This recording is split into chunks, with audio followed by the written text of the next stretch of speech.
does play an important role in lowering infant mortality rates and has helped save more than 8,000 lives. This year's theme is focused on raising awareness of the links between breastfeeding and the Sustainable Development Goals. Well, Stasha Jordan is the Executive Director at the South African Breasmilk Reserve, and she joins us now on the SABC News Desk. Good afternoon, Stasha. Thank you so much for your time on the SABC News Desk. Good afternoon. Thanks for having us. Speak to us of the main links between breastfeeding and the SDGs as they stand now. Well, there are 8 Millennium Development Goals, as we know, and they range from halving poverty to halting the spread of HIV. And Millennium Development Goal number 4 focuses more specifically on the mortality reduction in the under 5-year-old population.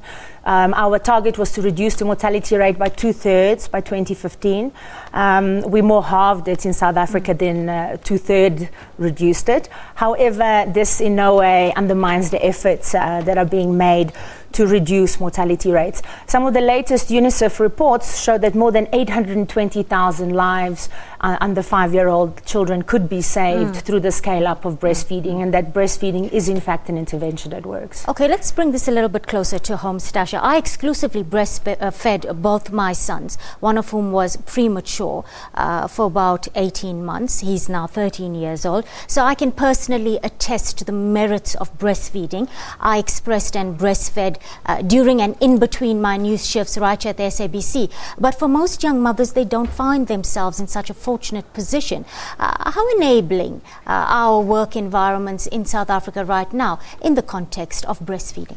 I believe the work environments will become more enabling. I'm not sure that they are incredibly enabling at the moment, and I think often they go hand in hand with our laws around mothers and how we protect mothers legally in breastfeeding. So until such time as our laws change and encourage employers to extend maternity leave to up to 6 months so that mothers can exclusively breastfeed, and our minister this morning has reiterated the fact that the government is in fact working on new legislation.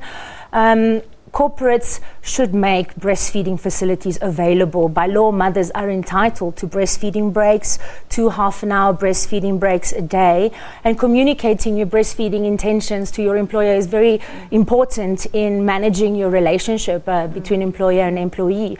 There are quite a few corporates that are currently advertising the fact that they do have breastfeeding rooms on board, and I think as a plea, we welcome all employers, particularly large corporates, to consider including breastfeeding facilities for mothers, making expressing rooms available so that mothers do not feel like they are not able to continue breastfeeding when they return to work. All right, 5 of our provinces right here in South Africa have been declared disaster areas due to the persistent drought conditions. Yes. And millions and a number of our poor are struggling to access clean water.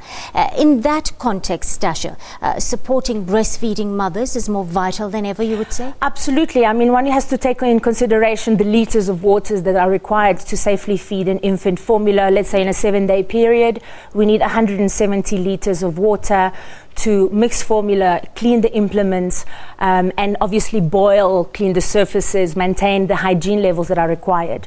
It only takes 21 litres of water to hydrate a mother and infant pair in a 1-week period. So that you can imagine worldwide, this means that we could save billions of litres of water, and particularly in South Africa where we don't have running water in all rural areas. A lot of smaller villages are water harvesting, and I've personally driven through certain areas that haven't had water for up to 2 weeks. When you have no water, the hygiene conditions will clearly be impacted negatively, and it is really important in this time for mothers to realize that breast milk offers protection. It's the first vaccine, as we're saying today, and it's really important in terms of conserving our resources worldwide.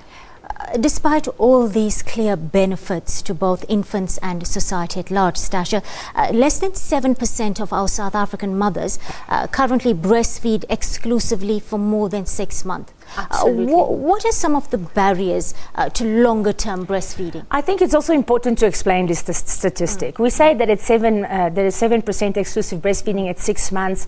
There is a lot more breastfeeding between month 1 and month 6.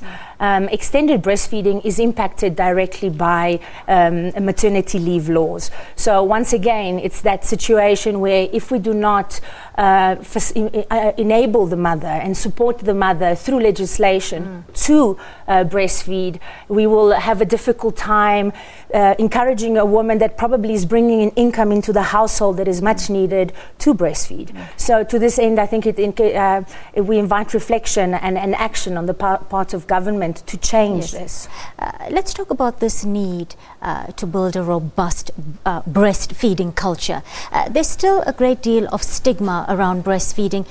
We are in a situation almost where we have to re-establish the benefits of the act and somehow normalize in our society something that's a very natural human function.